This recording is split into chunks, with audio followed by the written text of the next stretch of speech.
화려한 샹들로에 조명이 쏟아지는 호텔 대연회장.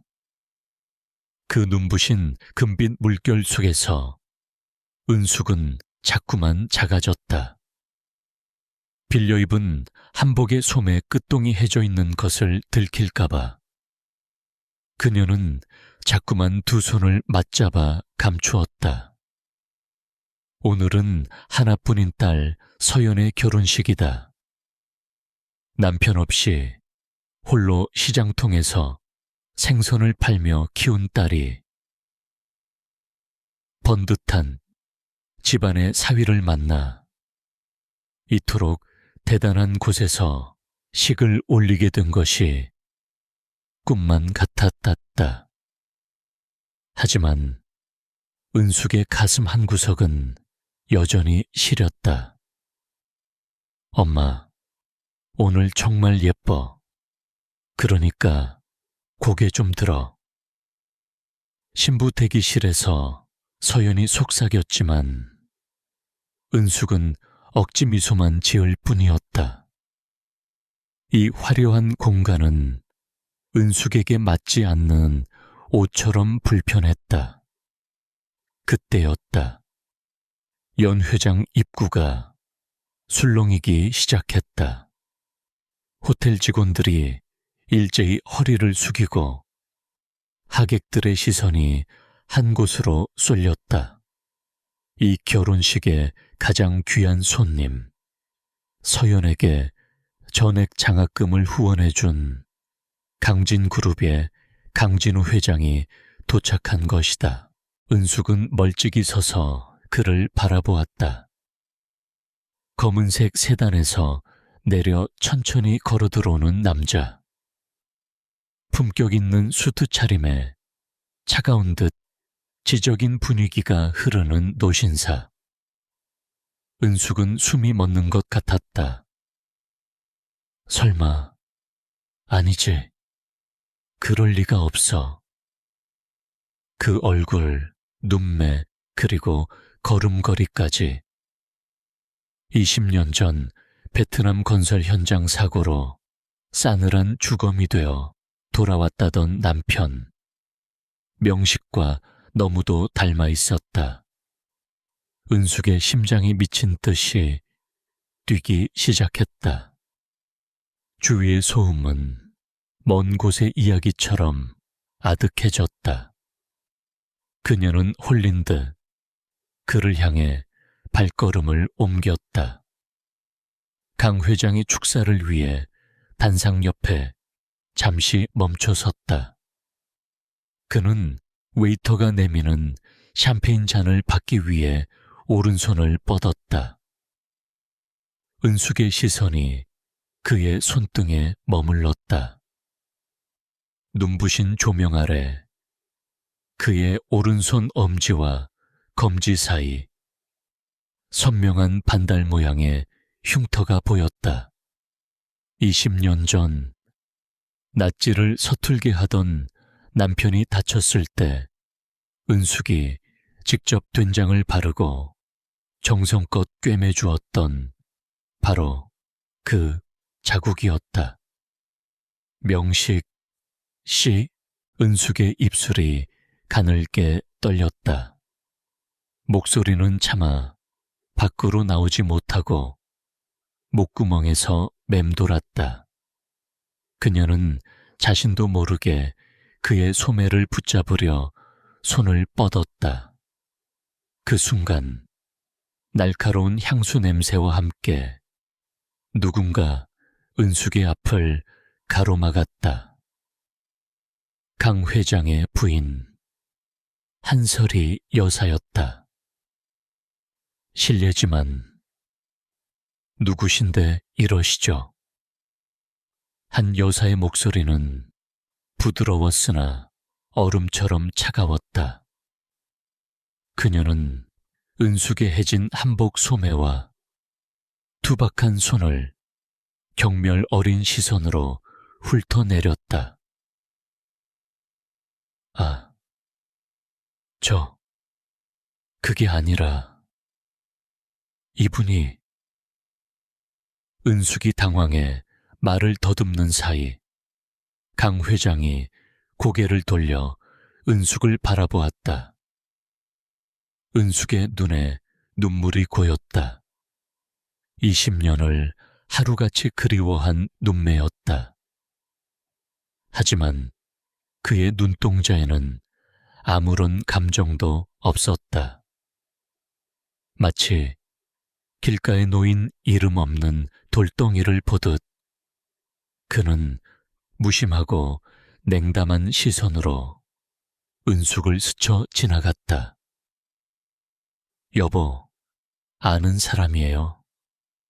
한 여사의 질문에 강 회장은 낮고 굵직한 목소리로 짧게 답했다. 아니, 전혀 모르는 사람이야. 가요. 그의 말 한마디에 은숙의 세상이 무너져 내렸다. 전혀 모르는 사람. 20년을 지옥 같은 빈자리에서 버틴 아내에게 죽음보다 더 잔인한 한마디였다. 한 여사가 은숙을 살짝 밀치며 지나갔다. 중심을 잃은 은숙이 대리석 바닥 위로 힘없이 주저앉았다. 손가락에 끼워져 있던 낡고 빛바랜 금반지가 바닥을 구르며 강 회장의 구두 근처까지 굴러갔다. 강 회장은 잠시 멈춰 서서 발밑에 초라한 반지를 내려다보았다. 아주 찰나의 순간 그의 미간이 미세하게 떨리는 듯했다. 하지만 그는 이내 시선을 돌려 다시 앞을 향해 걸어갔다. 은숙은 바닥에 엎드린 채 멀어지는 그의 뒷모습을 바라보며 소리 없는 오열을 터뜨렸다. 화려한 결혼식의 음악 소리가 그녀의 비명 같은 울음소리를 집어삼키고 있었다. 그녀의 가슴 속에서 20년 전의 겨울이 다시 시작되고 있었다. 딸의 결혼식이 어떻게 끝났는지 기억조차 나지 않았다. 은숙은 비에 젖은 소미불처럼 무거운 몸을 이끌고 낡은 단칸방으로 돌아왔다. 화려한 예식장과는 대조적인 낡은 장판 위로 눅눅한 냄새가 올라왔다. 은숙은 조심스럽게 손바닥을 폈다. 식장 바닥에서 주워 올린 찌그러지고 빛바랜 금반지 하나. 20년 전 명식과 시장 골목 금은방에서 가장 싼 것으로 맞췄던 커플링이었다. 명식 씨, 당신 맞잖아. 그 흉터 내가 모를 리 없는데. 은숙은 벽에 걸린 낡은 사진첩을 꺼냈다. 빛바랜 사진 속 명식은 건설 현장 작업복을 입고 환하게 웃고 있었다. 20년 전 돈을 벌어오겠다며 베트남으로 떠났던 남편, 그리고 몇 달 뒤 들려온 비보. 붕괴 사고로 시신조차 온전치 못하다는 날벼락 같은 소식이었다. 당시 은숙은 베트남 현지까지 날아갔었다. 하지만 회사는 사고 현장이 너무 참혹하다며 이미 형체를 알아볼 수 없게 훼손된 시신을 확인시켜 주었다. 은숙은 그저 남편의 작업복과 유품 몇 가지만을 끌어안고 통곡하며 돌아왔다. 그런데 오늘 본 그 남자는 죽은 남편의 얼굴을 하고 살아있었다. 대한민국 서열 안에 드는 대기업의 회장이 되어 다른 여자의 남편으로. 같은 시각 강진우 회장의 서재. 그는 책상 앞에 앉아 미간을 짚고 있었다. 머리가 깨질 듯 아파왔다. 결혼식장에서 마주친 그 여자의 눈빛. 짐승이 울부짖는 듯한 그 간절하고도 원망 섞인 시선이 머릿속에서 떠나지 않았다. 그는 무의식적으로 오른손등에 반달 흉터를 쓸어내렸다. 여보, 아직 안 자요. 방문이 열리고 한설익 아이가 따뜻한 차잔을 들고 들어왔다. 그녀는 진우의 어깨를 부드럽게 주무르며 상냥하게 물었다. 아까 그 여자 때문에 그래요. 이상한 사람들이 가끔 있잖아요. 우리 위치가 위치니만큼 돈을 노리고 접근하는 불쌍한 사람들이 많으니까 너무 신경 쓰지 마요. 설희 씨, 내가 이 흉터 어떻게 생겼다고 했지? 진우의 질문에 설희의 손길이 아주 잠시 멈췄다.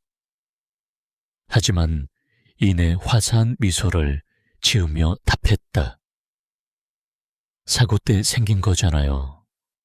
당신 베트남에서 구조될 때 기억 다 잃었을 만큼 크게 다쳤었으니까. 그 끔찍한 기억, 이제 그만 잊기로 했잖아요. 진우는 대답 대신 눈을 감았다. 사고 이전의 기억은 거대한 안개 속에 가려져 있었다. 눈을 떴을 때 제 곁을 지키고 있던 건 한설이였고, 그녀는 그에게 강진우라는 새 이름과 새 삶을 주었다. 하지만 오늘 그 안개 너머에서 누군가 자신의 이름을 부르는 환청이 들린 것 같았다. 다음 날, 은숙은 20년 전 남편이 다녔던 건설사의 행적을 추적하기 시작했다. 시장 동료의 아들이 법률 사무소에서 일한다는 말을 듣고 무작정 찾아갔다. 저 20년 전 베트남 건설 사고 기록을 좀 볼 수 있을까요? 명성건설이라고. 며칠을 수소문한 끝에 은숙은 충격적인 사실을 알게 되었다. 당시 사고를 처리하고 유족 보상금을 지급했던 업체가 명성건설의 하청업체였는데 그 업체의 실소유주가 바로 한설희 여사의 친정 가문이었다는 것이다. 더욱 이상한 것은 당시 사망자 명단에 있던 이명식의 사망 확인 서류가 다른 서류들에 비해 지나치게 부실하다는 점이었다. 은숙은 떨리는 손으로 서류를 움켜쥐었다. 누군가 명식 씨를 죽은 사람으로 만든 거야. 그 여자가 내 남편을 뺏어간 거야. 비가 쏟아지기 시작했다. 은숙은 우산도 없이 강진우 회장의 저택 앞으로 향했다. 거대한 철문 너머로 불이 켜진 저택은 평화로워 보였다. 잠시 후 육중한 철문이 열리고 검은색 세단이 미끄러지듯 빠져나왔다. 뒷좌석에 앉은 강진우의 옆 얼굴이 차창 너머로 보였다. 은숙은 차를 향해 달려나갔다. 명식 씨, 명식 씨. 차가 빗길을 가르며 은숙의 옆을 무심하게 지나쳤다. 차바퀴가 튀긴 진흙탕 물이 은숙의 낡은 외투를 적셨다. 은숙은 빗물인지 눈물인지 모를 액체로 범벅이 된 얼굴을 닦아내지도 못한 채 멀어지는 차의 뒷모습을 바라보며 자리에 주저앉았다. 그때 은숙의 휴대전화가 울렸다. 발신 번호 제한 표시였다. 여보세요? 이명식이라는 이름 아직도 기억하고 있나 보네. 차갑고 우아한 한솔이의 목소리였다. 당신이 무슨 짓을 한 거야? 내 남편한테 무슨 짓을 했냐고. 조용히 살았어야지. 그 아이, 서연이었나? 서연이의 앞날을 생각한다면 당신은 오늘 죽은 듯이 있었어야 했어. 은숙의 심장이 덜컥 내려앉았다. 한설의 목소리는 칼날처럼 날카롭게 은숙의 가슴을 파고들었다. 내일 아침 당신 집으로 사람 보낼게. 떠나 멀리. 전화는 끊어졌다. 쏟아지는 빗속에서 은숙은 거칠게 숨을 몰아쉬었다. 슬픔은 어느덧 서늘한 분노로 변하고 있었다. 은숙은 바닥에 떨어진 반지를 주워 손에 꽉 쥐었다. 날카로운 반지, 가장자리가 손바닥을 파고들어 피가 배어 나왔지만 통증조차 느껴지지 않았다. 아니, 난 못 가. 내 남편, 내 딸의 아버지, 반드시 다시 찾아올 거야. 은숙의 눈빛이 빗속에서 형형하게 빛났다. 그것은 순종적인 아내도 가난한 생선 장수도 아닌 빼앗긴 삶을 되찾으려는 한 여자의 서늘한 각성이었다. 한설이의 협박은 잔인했다. 하지만 그녀는 몰랐다. 20년 동안 거친 시장 바닥에서 서연을 지켜온 은숙의 모성애가 얼마나 지독하고 단단한지. 은숙은 한설이가 보낸 돈 봉투를 보란 듯이 찢어 쓰레기통에 쳐넣었다. 도망치라고? 아니, 네가 세운 그 가짜 성벽 안으로 내가 직접 들어가 줄게. 은숙은 평소 생선을 납품하며 안면을 텄던 고급 출장 뷔페 업체의 주방장을 찾아갔다. 그녀의 손맛은 시장에서도 이미 정평이 나 있었다. 며칠 뒤 강진우 회장의 자택에서 열리는 VVIP 자선 파티의 주방 보조, 일자리를 구하는 것은 그리 어렵지 않았다.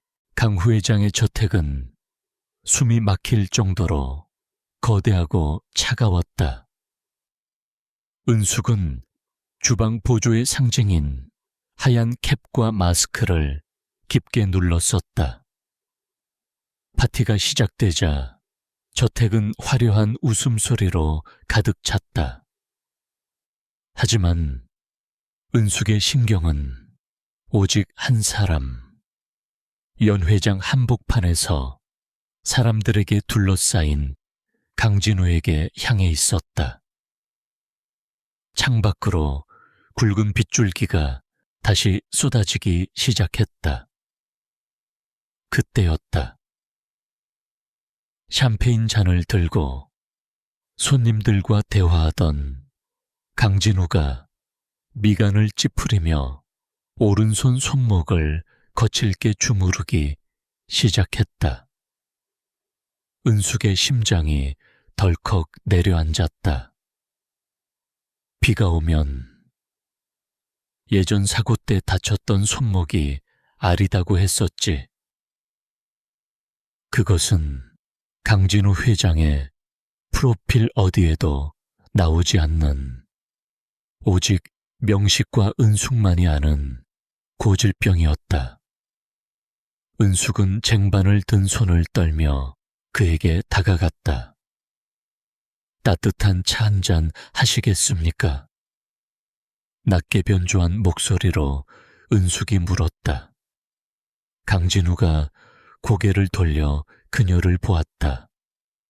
마스크 위로 드러난 은숙의 눈동자가 흔들렸다. 그래요. 고맙소. 강진우가 잔을 받기 위해 손을 뻗었다. 은숙은 일부러 잔을 내려놓으며 그의 오른손등을 유심히 살폈다. 20년 전보다 희미해졌지만 그 반달 모양의 흉터는 분명히 그곳에 있었다. 그 순간 은숙은 참지 못하고 속삭였다. 많이 아프신가 보네요. 비가 오면 유독 그 자리가 아린 법이죠. 강진우의 눈동자가 순식간에 커졌다. 그는 잔을 든 채 굳어버린 듯 은숙을 빤히 바라보았다. 그걸 당신이 어떻게 알지? 내가 아프다는 걸. 아, 그게 연세 있으신 분들은 대개 그러니까요. 은숙이 황급히 고개를 숙이며 물러나려 했다. 하지만 강진우의 손이 은숙의 손목을 낚아챘다. 차갑고 단단한 악력이었다. 잠깐, 우리 어디서 본 적 있지 않나?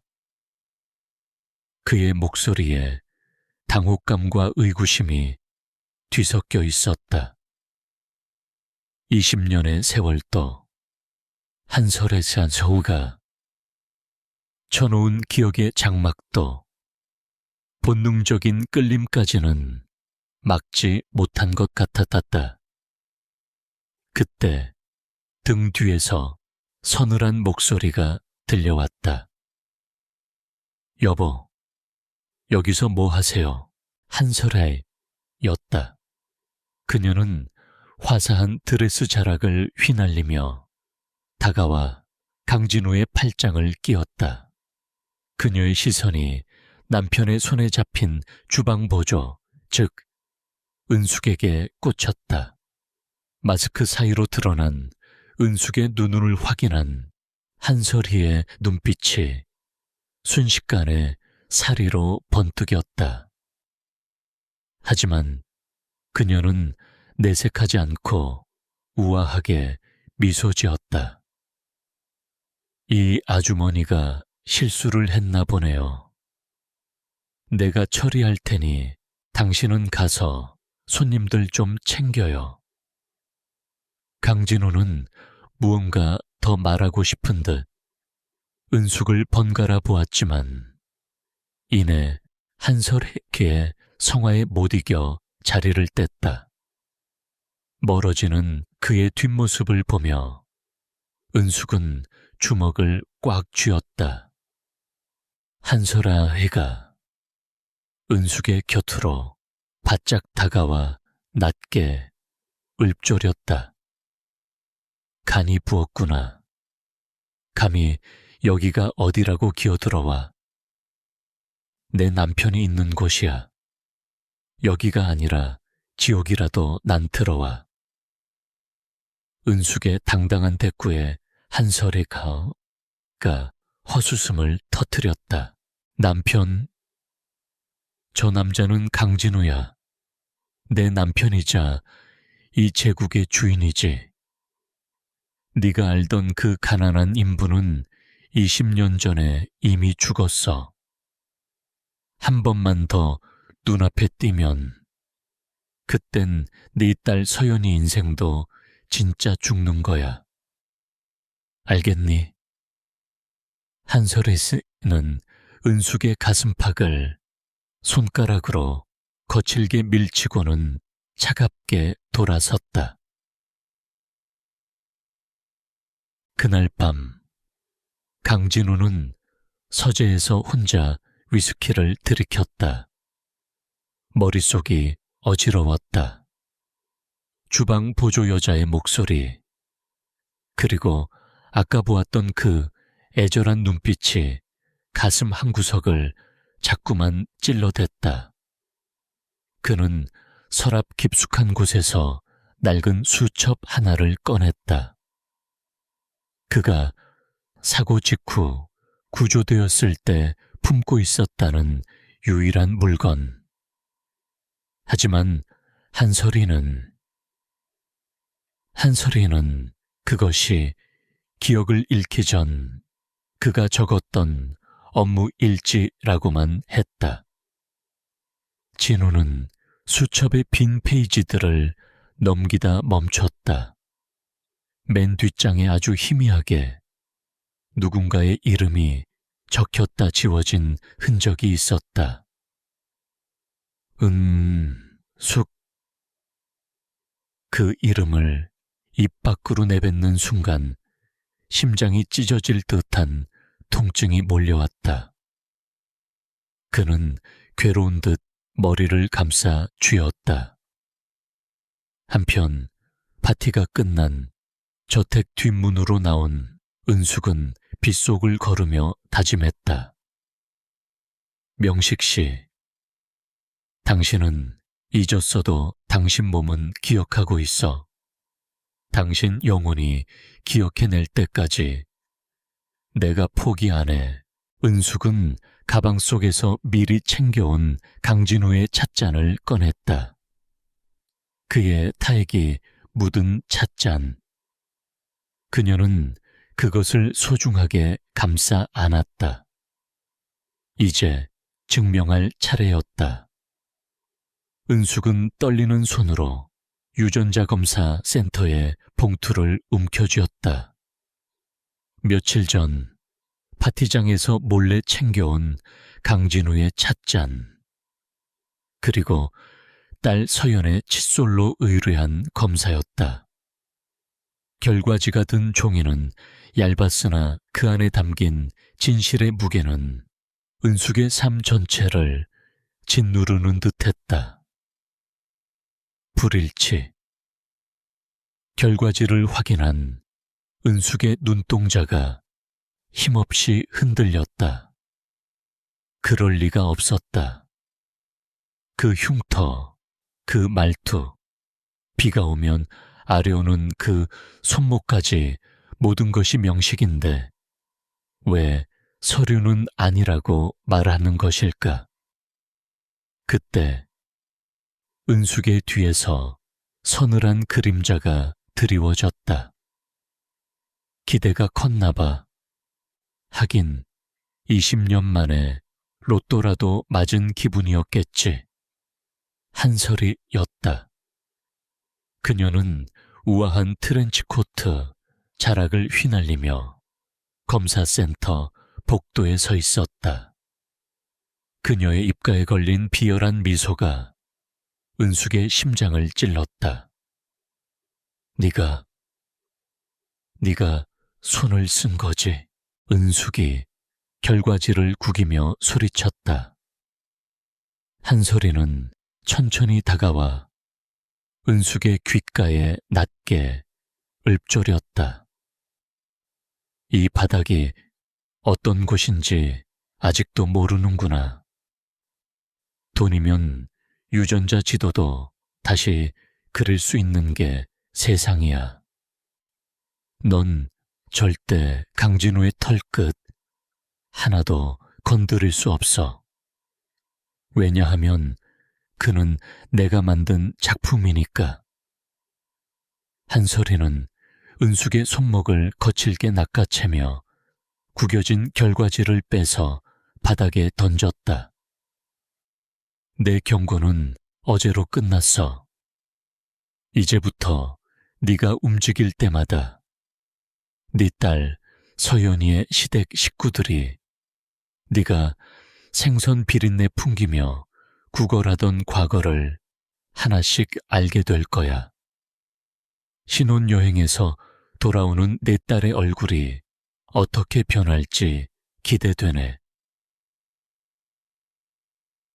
한솔아이가 떠난 뒤 은숙은 빗물 섞인 아스팔트 바닥에 주저앉아 울분을 토했다. 하지만 이대로 무너질 수는 없었다. 서연이를 지키기 위해서라도, 명식 씨를 되찾기 위해서라도 진실을 찾아야 했다. 은숙은 발길을 돌려 예전 명성건설에서 남편과 함께 일했던 노 반장을 찾아갔다. 그는 현재 경기도 외곽에 작은 고물상을 운영하고 있었다. 노 반장님, 제발 말씀해 주세요. 20년 전 그 사고, 정말 명식 씨가 죽는 거 보셨어요? 은숙의 간절한 물음에 노 반장은 담배, 연기를 길게 내뿜으며 먼 곳을 응시했다. 그의 눈에 죄책감이 서렸다. 은숙 씨, 사실 나도 그날 이상한 걸 봤어. 명식이가 실려 나갈 땐 분명 숨이 붙어 있었거든.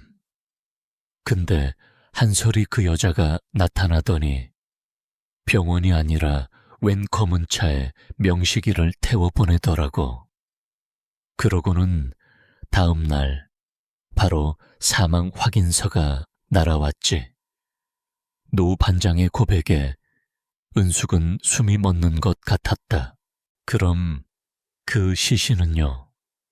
제가 확인했던 그 시신은 누구였나요? 그게 마침 그날 연고 없는 베트남 현지 노동자 한 명이 같이 사고를 당했었어. 아마 그 시신을 명식이로 둔갑시켰을 거야. 한솔이가 자기네 집안 사업 살리려고 명식이의 설계 능력이 필요했거든. 명식이가 천재였잖아. 모든 퍼즐이 맞춰지고 있었다. 한솔이는 남편의 재능을 탐내 그를 사회적 죽음으로 몰아넣고 기억을 잃은 그에게 새로운 신분을 입혀 자신의 꼭두각시로 만든 것이었다. 한편 강진우는 집무실에서 서연의 결혼식 영상을 반복해서 돌려보고 있었다. 화면 속에서 울고 있던 은숙의 얼굴이 주민되었다. 그 여자를 볼 때마다 가슴 한쪽이 저릿하며 이름 모를 통증이 밀려왔다. 명식 씨, 그 여자가 불렀던 이름. 진우는 자신도 모르게 만년필로 종기에 이명식이라는 세 글자를 적어 내려갔다. 필체가 낯설지 않았다. 아니, 평생 써온 이름처럼 손에 착 감겼다. 그때 서재 문이 열리고 한설희가 들어왔다. 그녀는 진우가 적고 있던 종이를 발견하고는 눈빛이 가늘게 떨렸다. 여보, 아직도 그 여자 생각해요. 내가 말했잖아요. 그 여잔 사기꾼이라고. 설희씨, 나 베트남 사고 때 정말 나 혼자였나? 내 가족들은 정말 다 죽은 게 확실해. 진우의 날카로운 질문에 한설아 뒤는 짐짓 슬픈 표정을 지으며 그의 손을 잡았다. 그럼요. 당신이 얼마나 힘들어했으면 기억까지 지웠겠어요. 제발 지나간 불행에 매달리지 마요. 지금의 당신은 강진우고 내 남편이에요. 한설혜위는 진우를 안심시키며 미소 지었지만 등 뒤로 숨긴 그녀의 손은 파르르 떨리고 있었다. 그녀는 결심한 듯 서재를 나와 비서에게 전화를 걸었다. 그 여자, 더 이상 입을 못 놀리게 해. 수단과 방법을 가리지 말고. 은숙은 노 반장에게 받은 당시 사고 현장의 비밀 장부를 품에 안고 집으로 향했다. 그것은 한설이가 저지른 비리의 증거였다. 집 앞 골목길 가로등 불빛이 깜빡거렸다. 은숙은 뒤에서 느껴지는 서늘한 인기척에 발걸음을 빨리 했다. 하지만 검은 코트를 입은 사내들이 순식간에 그녀를 에워쌌다. 그 봉투 순순히 내놓으시지. 사내들이 은숙을 위협하며 다가왔다. 은숙은 품 안의 장부를 꽉 움켜쥐었다. 이것마저 뺏기면 모든 것이 끝이었다. 안 돼. 이건 내 남편 인생이야. 은숙이 저항하며 도망치려던 찰나 사내 중 한 명이 은숙을 밀쳤다. 은숙은 차가운 시멘트 바닥에 머리를 부딪히며 쓰러졌다. 정신이 아득해지는 가운데 누군가 그녀의 품에서 장부를 가로채는 것이 보였다. 그때였다. 골목 어귀에서 강한 헤드라이트 불빛이 비치며 고급 세단 한 대가 급정거했다. 차에서 내린 사람은 다름 아닌 강진우였다. 그는 퇴근길의 묘한 이끌림에 이 동네를 찾았다가 광경을 목격한 것이었다. 저게 무슨 짓들이야. 강진우의 불호령에 사내들이 당황하며 흩어졌다. 진우는 바닥에 쓰러진 은숙에게 달려갔다. 괜찮으시오. 정신 차려봐요. 은숙은 흐릿한 시야 너머로 자신을 안아든 남자를 보았다. 20년 전 지친 몸으로 퇴근해 자신을 안아주던 남편의 품속 그대로였다. 명식 씨, 가지 마요. 은숙은 그의 옷자락을 붙잡은 채 정신을 잃었다. 진우는 자신의 품에 안긴 여자의 온기를 느끼는 순간 머릿속에서 거대한 댐이 무너지듯 수많은 파편 같은 기억들이 쏟아져 들어오기 시작했다. 낡은 단칸방, 보글보글 끓는 된장찌개 냄새, 그리고 자신을 보며 환하게 웃던 여자의 얼굴. 진우는 극심한 두통에 비명을 지르며 은숙을 더욱 세게 끌어안았다. 빗줄기가 두 사람 위로 쏟아져 내렸다. 병원 특실의 공기는 차갑고 건조했다. 은숙이 눈을 떴을 때 가장 먼저 보인 것은 하얀 천장이 아니라 자신을 내려다보고 있는 진우의 흔들리는 눈동자였다. 정신이 좀 듭니까? 진우의 목소리는 평소의 냉정함을 잃고 낮게 떨리고 있었다. 은숙은 깨질 듯한 머리 통증을 견디며 몸을 일으키려 했지만 진우가 그녀의 어깨를 부드럽게 눌러 말렸다. 더 누워 있어요. 머리를 다쳤다고 합니다. 은숙은 멍하니 진우를 바라보았다. 강진그룹의 제왕이 아니라 비오는 밤 다친 아내를 위해 약을 사오던 그 시절의 명식이 눈앞에 있는 것 같았다. 왜 저를 구하셨나요? 은숙의 물음에 진우는 대답 대신 자신의 오른손을 내려다보았다. 빗속에서 그녀를 안았을 때 느꼈던 그 지독한 기시감. 심장 깊은 곳에서 울려 퍼지던 통박질이 여전히 멈추지 않고 있었다. 당신이 부른 그 이름, 이명식. 그게 대체 누구길래 나를 그런 눈으로 보는 거지?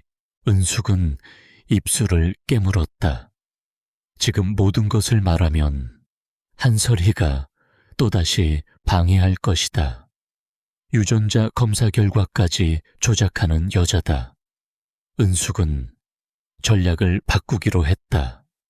머리가 아닌 그의 몸과 영혼이 기억하는 것을 건드려야 했다. 며칠 뒤 은숙은 퇴원하자마자 다시 진우의 저택 주방으로 향했다.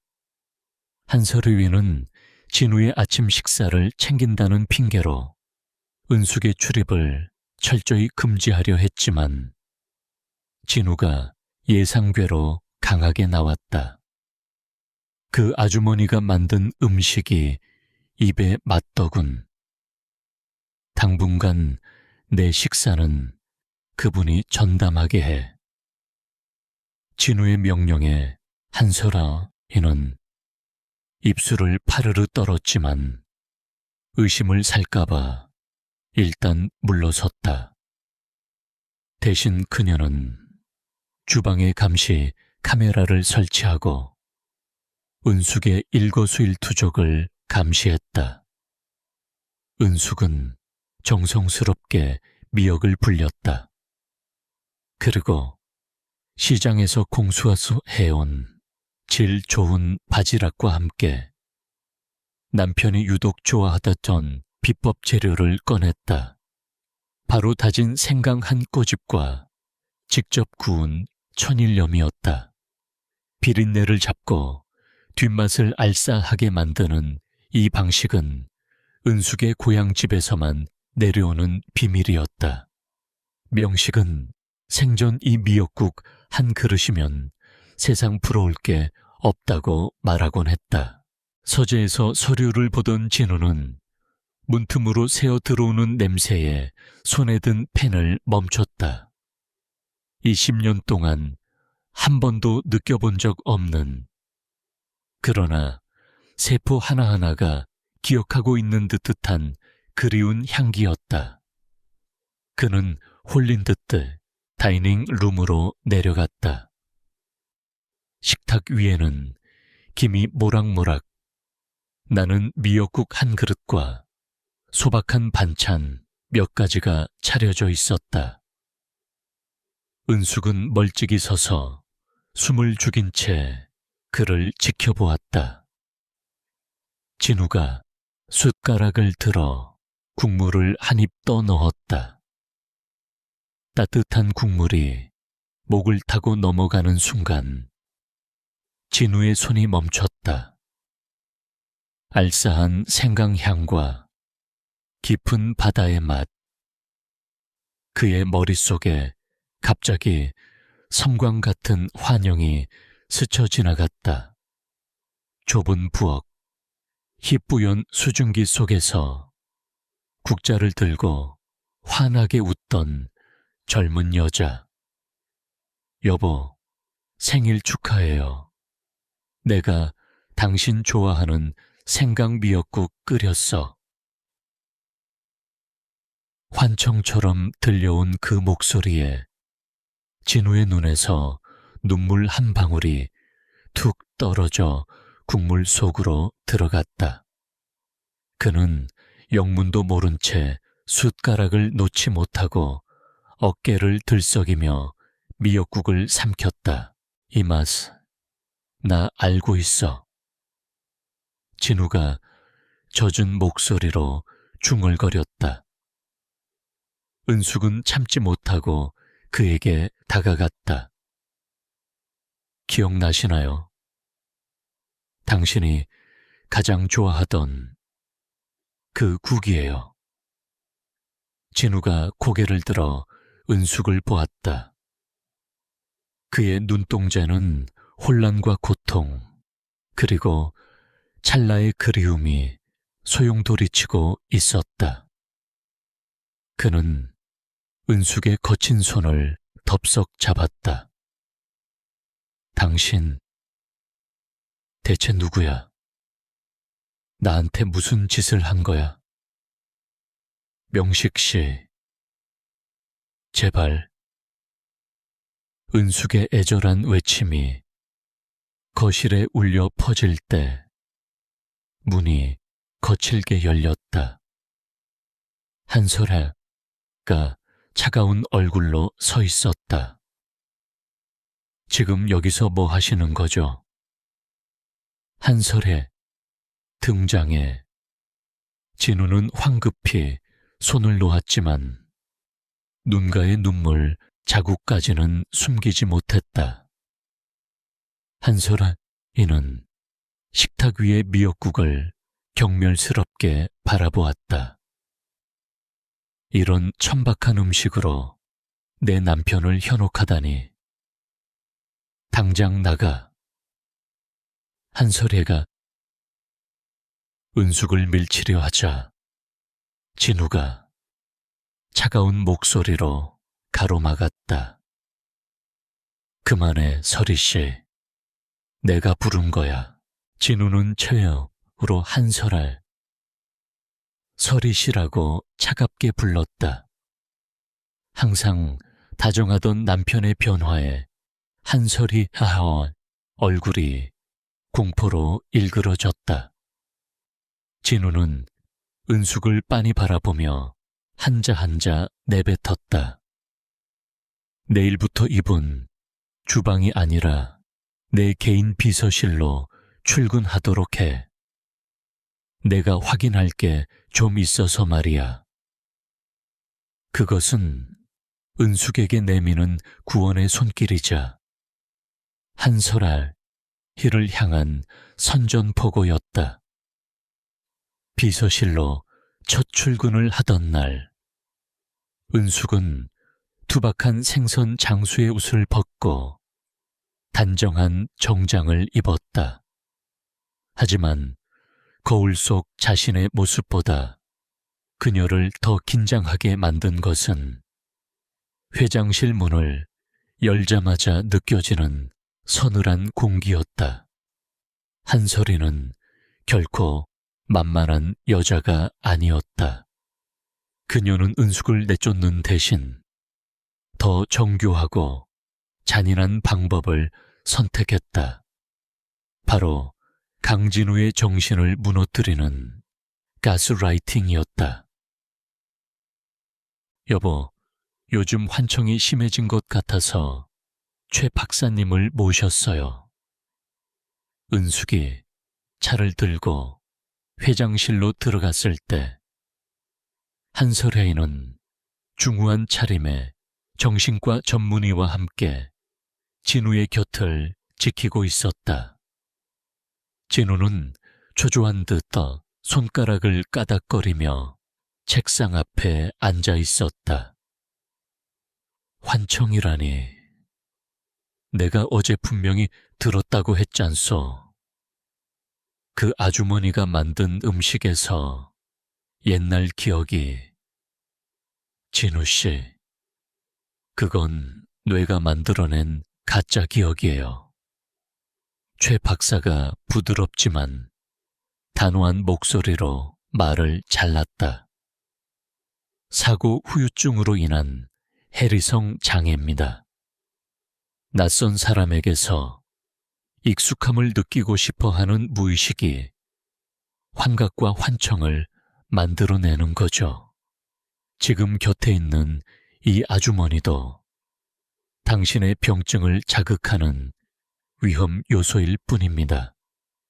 은숙은 찻잔을 내려놓는 손에 힘을 주었다. 저 의사 역시 한설이의 돈에 매수된 것이 분명해했다. 진우의 눈동자가 흔들렸다. 20년 동안 믿어온 아내와 의사가 자신을 환자로 몰아가자 스스로의 기억조차 의심하기 시작한 것이다. 한설이는 은숙을 향해 승리자의 미소를 지으며 차갑게 명령해했다. 비서님, 회장님께서 안정이 필요하시니 당분간 업무 보고는 서면으로만 하세요. 그리고 회장님 약 챙겨드리는 건 내가 직접 할 테니 당신은 잡무나 처리해. 비서실 구석자리로 밀려난 은숙은 포기하지 않았다. 그녀는 한설이가 진우에게 먹이는 약 봉투를 유심히 관찰했다. 그리고 퇴근길에 몰래 약알 하나를 챙겨 성분 분석을 의뢰했다. 결과는 충격적이었다. 그것은 단순한 신경안정제가 아니었다. 장기 복용 시 기억력을 감퇴시키고 환각을 유발할 수 있는 향정신성 의약품이 포함되어 있었다. 한설아리는 진우의 기억이 돌아오는 것을 막기 위해 20년 동안 그를 서서히 독살하고 있었던 것이다.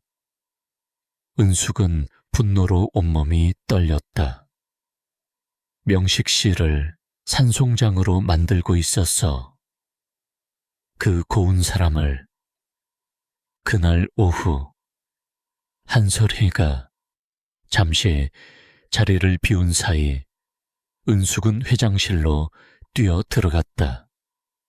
진우는 약 기운 때문인지 멍한 눈으로 창밖을 보고 있었다. 명식 씨, 정신 차려요. 그 약 먹으면 안 돼요. 은숙이 진우의 어깨를 흔들었다. 진우가 초점 없는 눈으로 은숙을 보았다. 당신, 또 왔군. 의사가 그랬어. 당신은 내 환각이라고. 내 뇌가 만들어낸 가짜라고. 아니요, 난 가짜가 아니에요. 만져봐요. 내 손이 이렇게 따뜻한데 어떻게 가짜예요? 은숙은 진우의 손을 끌어당겨 자신의 뺨에 갖다 댔다. 거칠고 뜨거운 눈물이 진우의 손등을 적셨다.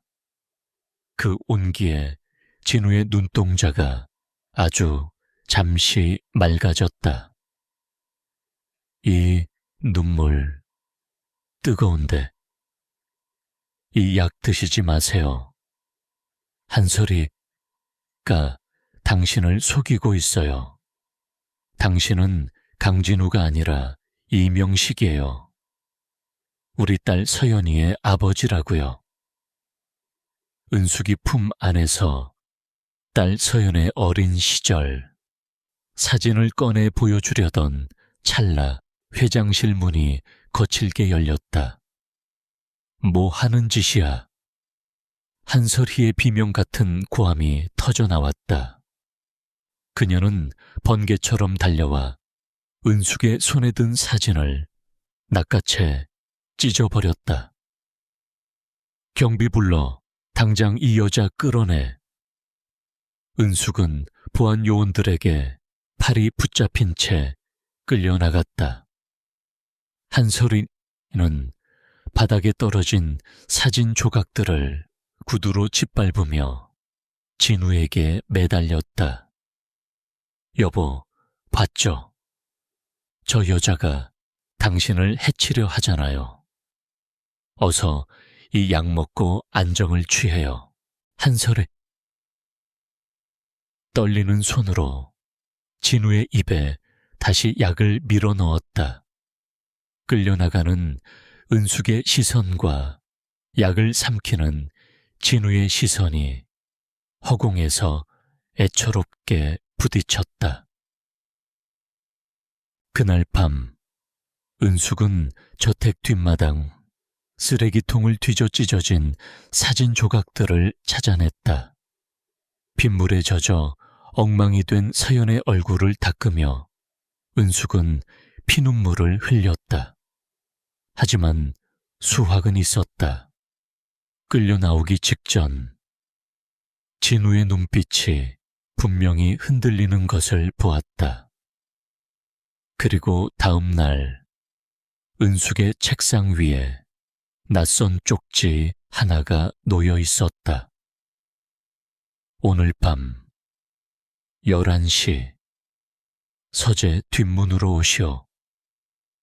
진우, 약 기운을 이겨내고 진우가 직접 보낸 짧은 초대장이었다. 밤 11시 저택의 정원은 죽은 듯 고요했다.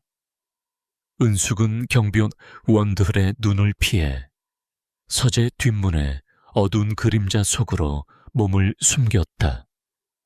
심장 소리가 귓가를 때릴 정도로 크게 들렸다. 문이 아주 미세하게 열려 있었다. 서재 안은 스탠드 조명 하나만이 낮게 켜져 있었다. 그 불빛 아래 진우가 책상에 머리를 기댄 채 앉아 있었다. 그가 고개를 들었다. 낮의 멍한 눈빛과는 달랐다. 고통스러워 보였지만 눈동자만큼은 별인 칼날처럼 서늘하게 빛나고 있었다. 왔군. 진우의 목소리가 갈라져 있었다. 은숙은 그에게 다가가려다 멈칫했다. 회장님, 괜찮으신 거예요? 약은? 진우가 천천히 손바닥을 폈다. 그 안에는 낮에 한설이가 입에 넣어주었던 하얀 알약 2개가 지식여진 가루가 되어 있었다. 삼키지 않았어. 혀 밑에 숨겼다가 뱉어냈지. 의사가 다녀간 뒤로 머리가 쪼개질 것 같지만 대신 정신은 그 어느 때보다 맑군. 진우는 책상 서랍에서 낡은 종이 한 장을 꺼냈다. 낮에 한설에 이가 찢어버렸던 서연의 사진 조각들을 그가 몰래 다시 붙여놓은 것이었다. 이 아이, 내가 아는 아이 같아. 꿈속에서 이 아이를 등에 업고 밤길을 달렸던 기억이 나. 열이 펄펄 끓는 아이를 업고 어느 벽변 앞을 미친 듯이 서성였던 그 차가운 공기가 은숙의 눈에서 눈물이 왈칵 쏟아졌다. 맞아요. 서연이가 3살 때 폐렴에 걸렸던 날이었어요. 당신, 월급도 받기 전이라 돈 한 푼 없어서 신발도 못 신고 병원까지 뛰었잖아요. 그날 당신 발바닥이 다 깨져서 피가 낭자했는데도 서연이 살려야 한다고. 의사 선생님, 바짓가랑이 붙잡고 울었잖아요. 진우의 손이 가늘게 떨렸다. 파편화된 기억들이 서서히 맞춰지고 있었다. 그는 은숙을 빤히 바라보았다. 한솔이가 나에게 준 강진우라는 이름, 그건 가짜였어. 내 여권, 내 학력, 내 부모님의 묘소까지 전부 그녀가 돈으로 산 거였지. 하지만 이 몸의 기억은 돈으로 살 수 없었나 보군. 그때 서재 밖 복도에서 규칙적인 구두 소리가 들려왔다. 한솔이였다. 은숙과 진우의 시선이 동시에 문 쪽을 향했다. 숨어, 빨리. 진우가 낮게 속삭였다. 은숙은 급히 커튼 뒤 대형 책장 사이 공간으로 몸을 구겨 넣었다. 심장이 입 밖으로 튀어나올 것 같았다. 문이 열리고 한솔이여 들어왔다. 그녀는 진우의 곁으로 다가가 그의 어깨를 다정하게 감싸 안았다. 여보, 안 자고 뭐 해요? 약 기운 때문에 졸릴 텐데. 머리가 좀 아파서 바람 좀 쐬고 있었어. 진우는 아무렇지도 않게 대답하며 책상 위에 사진 조각들을 서류 파일 밑으로 슬쩍 밀어 넣었다. 한솔이는 예리한 눈으로 서재 안을 훑었다. 그녀의 코끝이 미세하게 실룩거렸다. 어디서 비린내가 나네요. 비릿하고 천박한 생선 냄새 같은 게. 은숙은 숨을 멈췄다. 자신의 옷에 밴 20년 삶의 냄새가 이 화려한 서재의 공기를 어지럽히고 있었다. 한솔의 자리가 천천히 커튼 쪽으로 다가왔다. 은숙은 눈을 질끈 감았다. 그때 진우가 갑자기 헛구역질하며 책상을 짚었다. 속이 안 좋아. 설희씨, 물 좀 가져다 줘. 한설이의 발걸음이 멈췄다. 그녀는 의심스러운 눈초리를 거두지 않은 채 진우를 살피다. 이내 돌아서서 주방으로 향했다. 잠깐만 기다려요. 금방 가져올게요. 문이 닫히는 소리가 들리자마자 은숙이 커튼 뒤에서 튀어나왔다. 진우는 거친 숨을 몰아쉬며 은숙의 손에 작은 열쇠 하나를 쥐어주었다. 이건 내 개인 금고 열쇠야. 안방 드레스룸 거울 뒤에 숨겨져 있어. 그 안에 내 진짜 사고 기록과 한설희가 숨긴 장부들이 있을 거야. 그녀가 나를 강진우로 만들기 위해 죽인 사람들의 명단도. 하지만 회장님, 위험해요. 한설아가 알면. 이미 20년을 죽은 채로 살았어.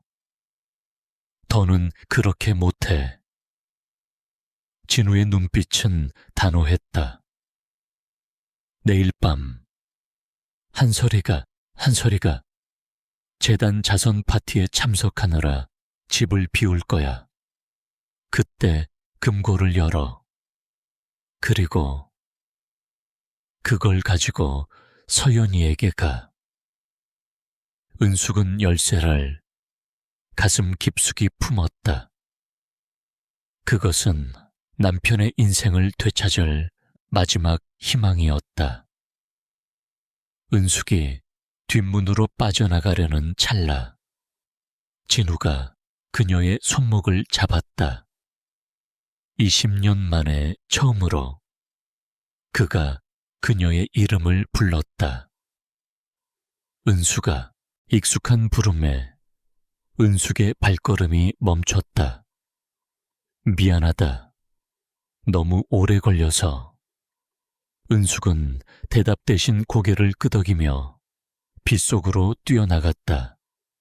등 뒤로 한설이가 물잔을 들고 서재로 돌아오는 소리가 들렸다. 한설이가 주최하는 해명재단 자선 파티가 열리는 밤, 저택의 화려한 주인들이 자리를 비우자 집안은 비정상적일 만큼 고요했다. 거대한 성체 같은 저택 곳곳에 배치된 CCTV 카메라들이 붉은 눈을 깜빡이며 침입자를 경고하고 있었다. 은숙은 심장이 입 밖으로 튀어나올 것 같은 공포를 억누르며 어둠 속을 걸었다. 그녀의 손에는 진우가 건네준 작은 열쇠가 땀으로 축축하게 젖어 있었다. 오늘이야. 오늘 못하면 명식 씨는 평생 저 차가운 약병 속에 갇혀 살아야 해. 은숙은 관리인의 눈을 피해 안채로 향하는 비밀 통로를 이용했다. 주방 보조 일을 하며 익혀둔 동선이었다. 마침내 도착한 회장, 내외의 침실. 문을 여는 순간 한설희가 사용하는 진한 백합 향수가 코끝을 찔렀다. 은숙은 본능적으로 소름이 돋았다. 진우가 알려준 대로 드레스룸 가장 안쪽 화려한 전시회 거울 앞으로 다가갔다. 은숙은 떨리는 손으로 거울의 오른쪽 모서리를 살짝 밀었다. 그러자 틱 소리와 함께 거울이 벽면에서 분리되며 좁은 틈이 나타났다. 그 안에는 차가운 금속 빛을 내뿜는 소형 금고가 숨겨져 있었다. 손가락이 떨려 열쇠 구멍을 찾는 데만 몇 초가 걸렸다. 마침내 열쇠가 돌아가고 육중한 금고 문이 열렸다. 그 안에는 서류 뭉치와 몇 개의 낡은 물건들이 들어 있었다. 은숙은 가장 먼저 눈에 띄는 갈색 봉투를 꺼냈다. 봉투 겉면에는 1998년 베트남 현장 사고 보고서 대회비라고 적혀 있었다. 서류를 넘기던 은숙의 눈이 경악으로 커졌다. 거기에는 남편 이명식의 이름 옆에 생존, 신분 세탁 후 강진으로 재등록이라는 붉은 인장이 찍혀 있었다. 그리고 그 옆에는 사고 당시 사망한 베트남 현지인의 신상 정보와 함께 그를 이명식으로 위장시키기 위해 한설이가 병원 측에 지불한 거액의 뇌물, 장부가 첨부되어 있었다. 어떻게 이럴 수가 있어? 은숙은 무너져 내리는 가슴을 부여잡았다. 한설애는 단순히 기억 잃은 남자를 거둔 것이 아니었다. 그녀는 남편의 인생을 통째로 도둑질했고 그 대가로 이름 없는 외국인 노동자를 차가운 땅에 묻었다. 그때 금고 구석에서 익숙한 물건 하나가 보였다. 날고해진 아기 신발 한 켤레. 서연이가 돌 때 명식이 시장에서 사왔던 분홍색 고무신이었다. 명식은 사고가 나던 날 행운의 부적이라며 그 신발 한 짝을 품에 넣고 떠났었다. 한설에는 진우의 기억을 지우면서도 그가 끝내 버리지 못한 이 마지막 기억의 조각을 금고 속에 가두어 두었던 것이다. 은숙은 그 신발을 가슴에 품고 오열했다. 그때였다. 1층 현관문이 열리는 소리와 함께 다급한 구두 소리가 들려왔다. 여사님, 갑자기 왜 돌아오신 거예요? 파티는요? 집사의 당황한 목소리가 들렸다. 은숙의 심장이 얼어붙었다. 기분이 안 좋아 집에 쥐새끼가 든 것 같아서. 한설이의 차가운 목소리가 계단을 타고 올라오고 있었다. 그녀는 예민한 직감으로 무언가 잘못되었음을 느끼고 파티 도중에 돌아온 것이었다. 구두 소리가 점점 가까워졌다. 2층 복도를 지나 침실 쪽으로 향하고 있었다. 은숙은 미친 듯이 금고문을 닫고 거울을 원상태로 돌려놓았다. 하지만 서류 봉투와 아기 신발을 챙겨나갈 문이 없었다. 침실 문고리가 돌아가는 소리가 들렸다. 은숙은 드레스룸의 두꺼운 코트, 숲 사이로 몸을 던졌다. 문이 열리고 한설이가 들어왔다. 그녀는 방 안을 한 바퀴 둘러보더니 곧장 드레스룸으로 향했다. 한설이는 코트들 앞을 천천히 지나가며 낮게 읊조렸다. 어디 있니? 내가 여기까지 왔는데 인사라도 해야지. 한설의 쓰어리가 은숙이 숨어있는 코트 자락을 막 걷어내려던 찰나 그녀의 휴대전화가 울렸다. 뭐, 강 회장이 사라졌다고? 비서의 다급한 목소리가 정적을 깨뜨렸다. 한설이의 저기에 얼굴이 순식간에 일그러졌다. 병원에 있어야 할 사람이 어디로 갔다는 거야? 당장 찾아내. 한설에 은숙이 숨어있는 코트 바로 앞에서 발길을 돌려 방을 뛰쳐나갔다. 은숙은 그 자리에 주저앉아 거친 숨을 몰아쉬었다. 한편 강진우는 병원 환자복 위에 코트 하나를 걸친 채 병원을 빠져나와 택시에 몸을 실었다. 그의 목적지는 저택도 회사도 아니었다. 기억의 실타래가 풀리며 머릿속에 끊임없이 떠오르던 그곳. 20년 전 자신이 아내와 딸을 위해 마지막으로 장을 봐오던 낡은 시장 골목이었다. 비가 내리기 시작했다. 진우는 비틀거리며 시장 골목 끝, 이제는 낡아 허물어져가는 단칸방 앞에 섰다.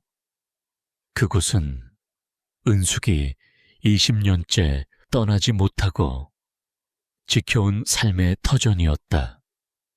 진우는 떨리는 손으로 문을 두드렸다. 은숙아 있니? 문이 열리고 서류를 품에 안은 채 달려온 은숙이 그곳에 서 있었다. 비에 젖은 두 사람의 시선이 마주쳤다. 진우는 은숙의 가슴에 안긴 분홍색 아기 신발을 보는 순간 참아왔던 통곡을 터뜨리며 그녀를 끌어안았다. 내가 명식이다. 내가 돌아왔어, 은수가. 쏟아지는 빗줄기 속에서 20년의 세월이 씻겨 내려가고 있었다.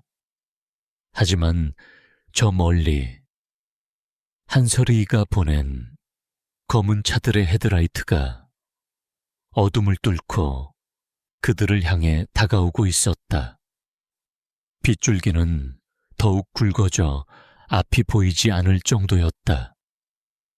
낡은 단칸방 앞 가로등 불빛 아래에서 은숙과 명식은 서로를 놓칠세라 필사적으로 끌어안았다.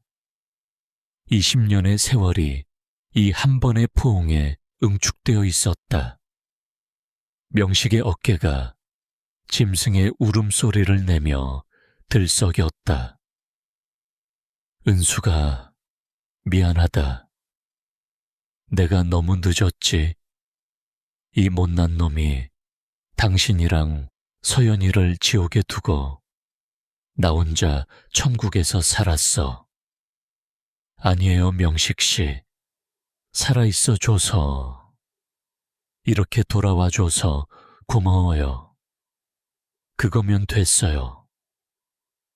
은숙은 명식의 젖은 얼굴을 두 손으로 감싸쥐었다.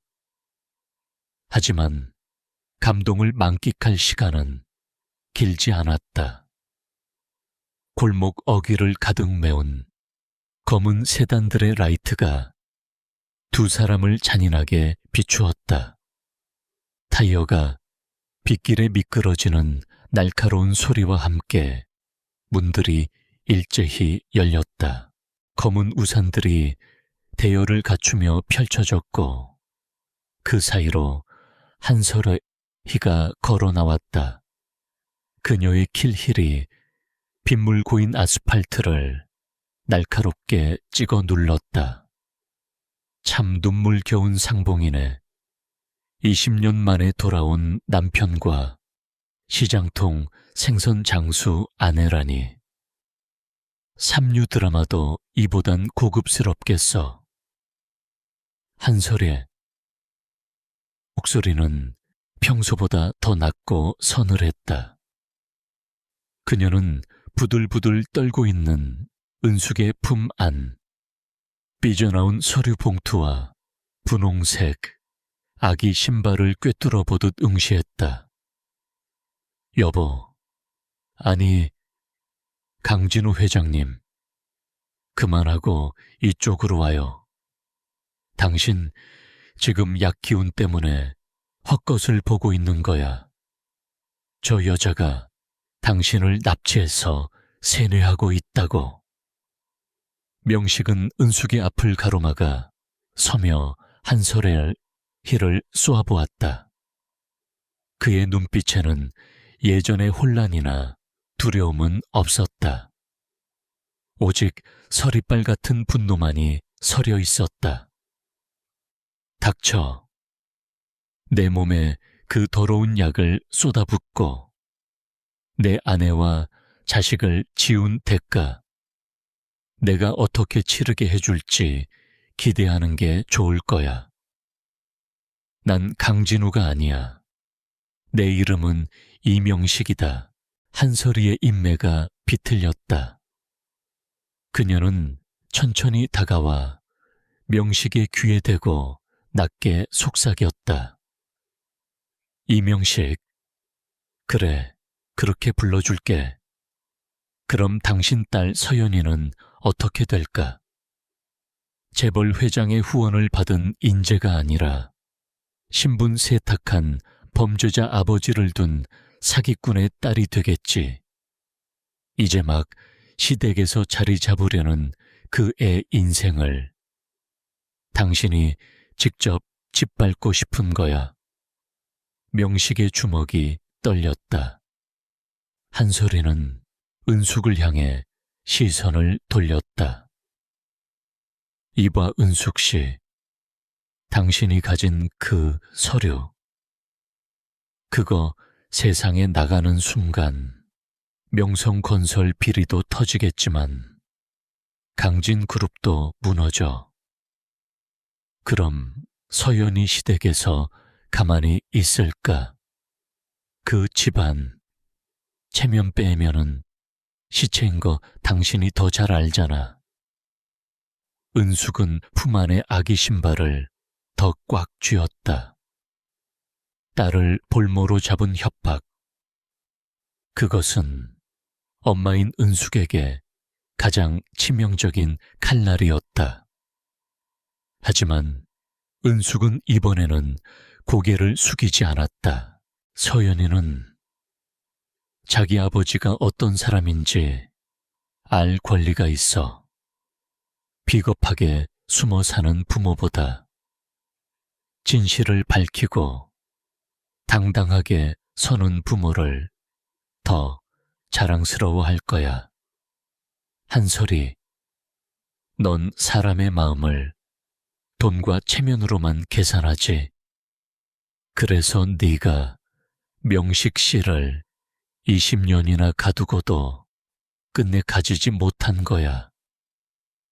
은숙은 명식의 손을 잡고 한 발짝 앞으로 나아갔다. 이 서류, 내일 아침 가장 큰 언론사와 검찰에 전달될 거야. 명식 씨는 내가 지켜. 당신이 만든 그 가짜 성벽 안으로 우리 남편 절대로 안 보내. 한소리가 하고 얼굴에서 우아한 가면이 완전히 벗겨졌다. 그녀의 눈에 광기가 서렸다. 지킨다고. 너희가 여기서 살아나갈 수 있을 것 같아. 얘들아, 회장님 모셔. 그리고 저 여자가 들고 있는 거 당장 빼서. 덩치 큰 사내들이 우산을 던져버리고 두 사람을 향해 좁혀왔다. 명식은 은숙을 자기 등 뒤로 숨기며 주변에 놓인 목재 파레트를 집어들었다. 은숙아, 내 뒤에서 절대 떨어지지 마.